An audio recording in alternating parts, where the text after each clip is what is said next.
ప్రభునందు ప్రియమైనటువంటి దేవుని పిల్లలకు ప్రభు అయిన యేసుక్రీస్తు వారి నామములో వందనాలు శుభాలు మీకు తెలియపరుస్తున్న పిల్లల గడిచిన దినమంతా కూడా ప్రభు తన కృపా వాత్సల్యంలో భద్రపరుచుకుని క్షేమమును ఆరోగ్యమును ఆయుష్ను గురించి మరి నూతన దినాన్ని ప్రభు మనకు అనుగ్రహించారండి. 2026 సంవత్సరము 6వ నెల 20వ దినాన్ని ప్రభు మనకు అనుగ్రహించి మరి ఈరోజు దేవుని వాక్యము అంత్య దినములలో అపాయకరమైనటువంటి కాలములు వచ్చినని తెలుసుకున్నాము. తిమోతికి రాసిన 2వ పత్రిక 3వ అధ్యాయము 1వ వచనమండి. వాక్యం నమ్మదగినది, పూర్ణాంగీకరణకు యోగ్యమైనది. మరి దేవుని వాక్యం ద్వారా మనం గమనిస్తూ ఉంటున్నాము. అపోస్తలుడైన పౌలు గారు తిమోతికి 2వ పత్రిక రాస్తూ మరి అంత్య దినములు కడవరి దినాల్లో అపాయకరమైనటువంటి కాలములు, ప్రమాదకరమైనటువంటి దినాలైన కాలాలైనా మరి వస్తున్నాయని తెలుసుకోవాలన్నాడు. నిజమే, తెలుసుకోవటం చాలా మంచిది.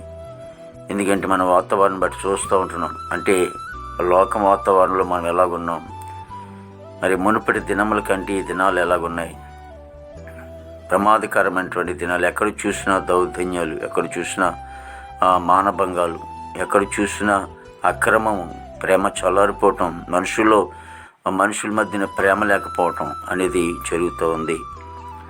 కాబట్టి మరి క్రీస్తు విరోధులు వస్తారని లేఖనాలు కూడా సెలవిచ్చిన రీతిలో మరి అలా సాగుతూ ఉంటున్నాయి. కాబట్టి మరి అంచె దినాల్లో క్రీస్తు ప్రభువారు త్వరగా వస్తున్నటువంటి సందర్భాన్ని బట్టి ప్రతి ఒక్కరు కూడా మరి వాక్యానుసారిగా మరి బ్రతకటం, మరి మారు మనసు కలిగి జీవించటం, ఒకవేళ రక్షణ లేని వారు రక్షణ పొందుకోవటం అనేది జరగాలని దేవుని వాక్యం ద్వారా మనం గమనిస్తూ ఉంటున్నాం.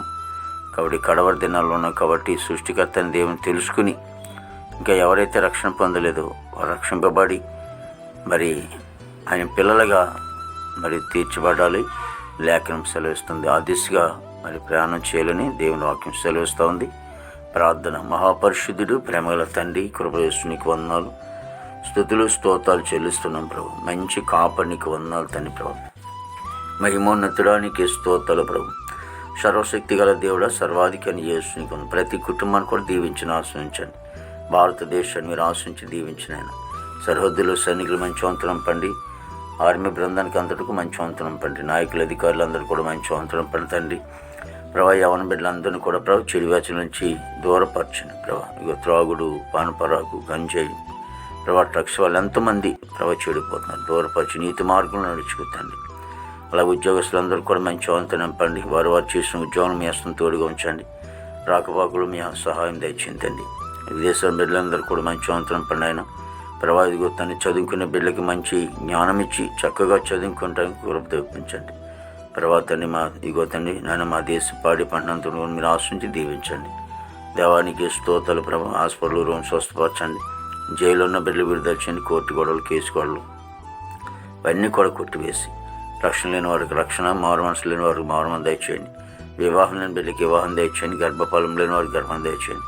గర్భిణీ సుఖండులు దయచేయండి. తల్లి బిడ్డకి క్షేమం దయచేయండి. తనకి వందనాలు. ఈ దినమంతా కొన్ని విశేషమైన కృపతో నింపి నీ నామానికి మాత్రం మహిమ తెచ్చుకోండి. యేసుక్రీస్తు వారి నామములో అడిగినాం తండ్రి. ఆమేన్, ఆమేన్.